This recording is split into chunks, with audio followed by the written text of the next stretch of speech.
నారా లోకేష్ అంతర్జాతీయ వేదికలపై సరికొత్త దౌత్య శకాన్ని ఆవిష్కరిస్తున్నారు. ఇటీవల కాలంలో ఆయన జరిపిన విదేశీ పర్యటనలు ఒకెత్తు అయితే ప్రస్తుతం ఆయన సాగిస్తున్న రష్యా పర్యటన దేశవ్యాప్తంగా రాజకీయ పారిశ్రామిక వర్గాల్లో అత్యంత ఆసక్తికరమైన చర్చకు దారితీసింది.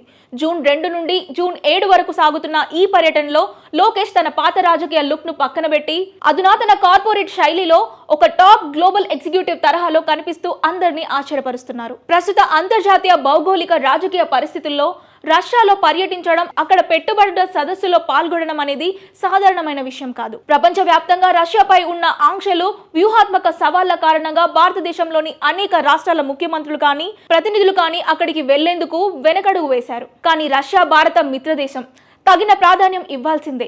ఇలాంటి క్లిష్ట సమయంలో నారా లోకేష్ రష్యా పర్యటనకు సిద్ధమవ్వడం, అక్కడ అత్యంత ప్రతిష్టాత్మకమైన సెయింట్ పీటర్స్బర్గ్ ఇంటర్నేషనల్ ఎకనామిక్ ఫోరంలో పాల్గొనడం ప్రాధాన్యత సంతరించుకుంటుంది. లోకేష్ ఈ స్థాయి అంతర్జాతీయ వేదికపైకి వెళ్లడం వెనుక కేంద్ర ప్రభుత్వం, ముఖ్యంగా ప్రధానమంత్రి నరేంద్ర మోదీ వ్యూహాత్మక ప్రోత్సాహం ఉన్నట్లు తెలుస్తోంది. 2030 నాటికి భారత్ రష్యా ద్వైపాక్షిక వాణిజ్యానికి $100 బిలియన్ చేర్చాలని పీఎం మోదీ రష్యా అధ్యక్షుడు వ్లాదిమిర్ పుతిన్ లక్ష్యంగా పెట్టుకున్నారు.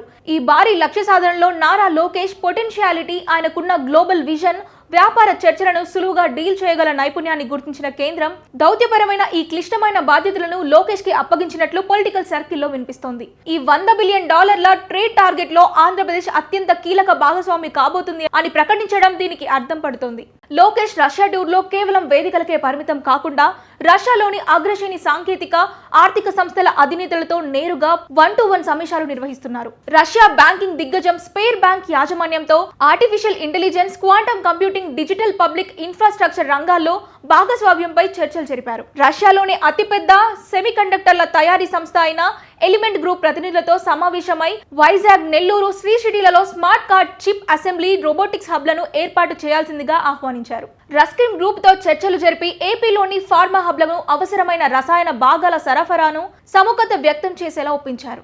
లోకేష్ తన రష్యా పర్యటనలో ప్రదర్శించిన అతిపెద్ద మాస్టర్ స్ట్రోక్ అంతరిక్ష రంగంపై రష్యా ఇన్వెస్టర్లను ఆకర్షించడం. భారతదేశ ఏకైక కార్యాచరణ అంతరిక్ష కేంద్రమైన నెల్లూరులోని సతీష్ ధావన్ స్పేస్ సెంటర్ ప్రాధాన్యతను ఆయన రష్యా వేదికపై ప్రముఖంగా ప్రస్తావించారు. ఏపీ ప్రభుత్వం ప్రతిష్టాత్మకంగా తీసుకురాబోతున్న $4 బిలియన్ అంతరిక్ష పర్యావరణ వ్యవస్థలో భాగస్వాములు కావాలని, ఆంధ్రప్రదేశ్ ను రష్యా అంతరిక్ష స్థాయిలో తమ లాంచ్ ప్యాడ్ గా వినియోగించుకోవాలని ఆయన పిలుపునిచ్చారు. ఈ తరహా ప్రెజెంటేషన్ అంతర్జాతీయ పారిశ్రామికవేత్తలను విశేషంగా ఆకట్టుకుంది.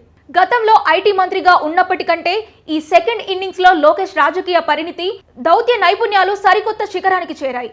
లోకేష్ రష్యా పర్యటనను జాతీయ మీడియా కూడా ప్రాధాన్యత ఇస్తోంది. దేశానికి సంబంధించిన అత్యంత క్లిష్టమైన దౌత్య వాణిజ్య సవాళ్లను సైతం ఏపీకి అనుకూలంగా మార్చుకుంటూ ఆయన స్పీడ్ ఆఫ్ డూయింగ్ బిజినెస్ విధానాన్ని ముందుకు తీసుకువెళ్తున్నారు. ఈ రష్యా పర్యటన ద్వారా లోకేష్ కేవలం ఏపీ ఐటీ మంత్రిగానే కాకుండా దేశ ప్రయోజనాల కోసం అంతర్జాతీయ వేదికలపై క్లిష్టమైన సమస్యలను సులువుగా పరిష్కరించగల సమర్థుడైన జాతీయ స్థాయి యువ నాయకుడిగా తనని తాను రీబ్రాండ్ చేసుకుంటున్నారని చెప్పవచ్చు.